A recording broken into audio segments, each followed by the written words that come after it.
What up, what up, what up, what up?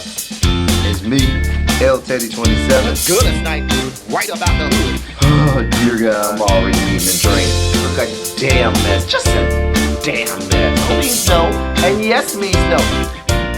What up? What's good, people? What's up? It's me, L Teddy 27, and I am back for yet another review. This is going to be our review for Put a Ring on It. It is season 3. It is episode 1. It is entitled Dating Other People. Now, I know, I know, I know. I missed all of season 2. Did all season 1, missed all season 2. But we're back like we never left. Back for season 3. We'll see how this goes. So let's get right down to it. We got Dr. Nicole LaBeach. She's back. You know, we love us some Dr. Nicole. At least I did from season 1. I don't know how she is now. Anyway, so let's talk about the couples. The first couple is Alfonso and Shay. Now, they've been together 3 years. Um, he gave her a ring and took it back or something like that. The problem is the family situation. Like, his mom doesn't really like her, and he doesn't want to admit to the mom that they're together. But just a mess. That's a recipe for disaster. There's Charlana and Otis. They've been together 3 years. I wrote down, listen, Otis, that hairline in your pictures does not match the hairline in or while you're on the show, which means that your barber went to work overtime on the Beijing or the little spray and stuff, or you are one of the latest members of, the hair club for men. I'm just saying, I'm just saying, go and look at it. That might be why he be so angry all the time, because he mad about his hairline, because he just seems to have a lot of anger for no goddamn reason. He probably got a small piece too. He has just this anger and just I don't know. He just seems angry. So the hairline and possibly combination of not meeting people's expectations downstairs, if you get what I mean, probably is why he's angry all the time. But child, that ain't our fault that you got little meat and receding hairline. Don't blame us, blame God. I mean, and your parents and their bad genes. Anyway, but I wrote down in on my first impression of those two that they weren't equally yoked. Like, you could tell immediately. He was on one page, she was on another page. I think this really comes down to they should have just left it at a fuck thing. Maybe they met each other. They thought it was gonna be something. They had sex a couple times, had a couple dates. But I think they shouldn't have taken it seriously, because after a while, you probably realized, Charlana, that his mindset and your mindset are way too different, and this can't work. I just wrote down that they're not equally yoked, and this is never gonna work. Then we have Kenneth and Shorty. So they got money issues. And I think the money issue is the fact that she makes a lot more money than him, and she's expecting it to be the opposite. And she's afraid that he's going to be, freeloading off her and be a grifter off of her. And she doesn't want that. And I think that's what she's afraid of. Um, I feel like she has control issues, and he has control issues. Like, there's control issues on both sides for them. I see that. I also noted that she came right out from the very beginning and said he ain't husband material. I was like, oh, so why are we here? If you know he ain't husband material, then that means whatever.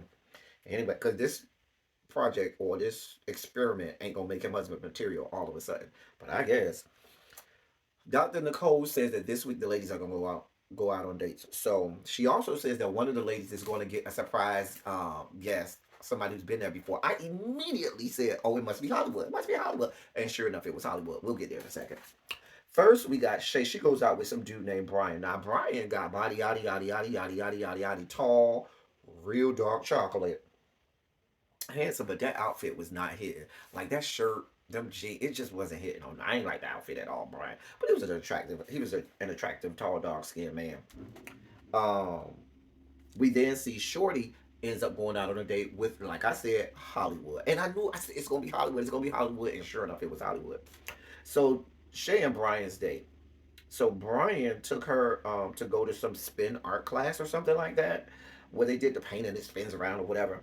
They did that. He definitely put the charms on her and had good energy. So he seemed to have a good energy about him and everything. And then when they sat down, we find out that he's a whole ass holy roller. Okay, a holy roller. Like, he's heavy in the church. Seems to be really big on family and so forth, which Shay likes, because that's her problem right now with Alfonso. There does seem to be a connection between Shay and Brian. I don't know if it'll be enough to get her to go on another date with him. Um, then on the date with Shorty in Hollywood, they went to pottery class or whatever, circa Ghost. With Demi Moore and Patrick Swayze and Whoopi Goldberg. Um, so Hollywood was doing this Hollywood thing, putting moves on them. Now I didn't feel a real connection here, but I think I saw in the previews for later this season that Hollywood's going to still be around. But I didn't feel like there was really that big of enough of a connection there. When he came to the house, because Kenneth is from Louisiana, like Hollywood, so they had that whole connection going or whatever. But Hollywood ended up buying her a necklace or whatnot, and so forth. But I just, to me, and maybe we didn't get to see a lot of it, but I just didn't feel like there was a real and genuine connection between Shorty and Hollywood for me. Um, Now it could be that she wants to keep dating him just to make Kenneth jealous, but that's a whole nother story. Charlana ends up going out on a date with this guy named Meta, who's from Namibia, and I don't know that there was a real connection there. I mean, they played soccer or whatnot together, and he bought her some flowers, and it seemed like, okay, but it wasn't like, ooh, I could see the connection there. I just really couldn't. So when Shorty went back to the house, and told Kenneth about the date and showed him the necklace, he immediately threw it over there by the trash and wanted no parts of what they had going on. He was very upset about what was going on. And the little snide, sarcastic remarks or whatever. And so he wasn't like, I mean, but you expect most men aren't going to be happy if you come home talking all good about some date you went on with some other dude and the dude bought your girl a necklace. I mean, you had to expect that, Shorty. But when Charlana got home from her date and Otis saw that she had flowers, he threw those flowers in the garbage. But then after that, he acted like an immature child. Like he went on and on and on about it. And he talked about how, oh, well, because he was like making some food, and she was like, oh, I'm hungry. You should have ate with him, and refused to make her food. Like he was cooking a whole lot of food and refused to give her some. Like it was just really, really, really like immature. Like he was going on and getting more and more and more visibly upset and intimidated by this guy. If you know you got it like that, why are you seem real bothered and real intimidated, and it got to the point where he was being very disrespectful to her, at a level that you, regardless as to what happened, you shouldn't be disrespectful to your girl like that. It was a mess. That was a goddamn mess. You could see he's somebody who's a control freak.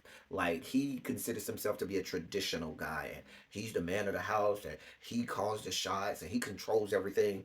And Charlana is the complete opposite. And that's why I say they're not equally yoked. This is a complete recipe for disaster. Back down to the big house with Dr. Nicole. We didn't get to the other two dates. We focused only on Alfonso and Shay, and we got a lot of their backstory. So the real crux of the story is Alfonso's mom is best friends with his baby mama. And she wants him back with the baby mama. And that's why Alfonso won't really bring Shay around the mama, whatnot. And there was a time they went over to mama house to drop off his son, and he left her in the car for like 15 and 20 minutes. And that's the only reason she got to meet his mom, is because she went in the house because she was tired of waiting. And the mom was kind of dismissive and so forth. It was a mess. There was even a time they talked about how he told her he was going to a work trip. It ended up it being a family trip with the baby mama, and they was all partying and having a good time, and she wasn't invited.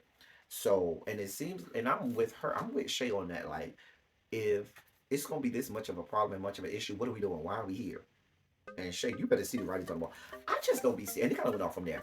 I just don't be seeing how sometimes these people put up with the kind of stuff they put up with. Like, to me, I'm not gonna put up with some of this crap just for the sake of saying that I'm in a relationship. I just can't do it. I ain't built like that. I'm sorry. I will cut a bitch off in a minute and say, deuces, check you next time.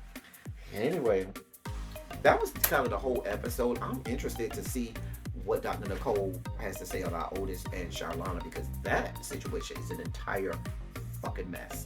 But anyway, that was season 3, episode 1 of Put a Ring on It. Y'all let me know what y'all think in the comment section.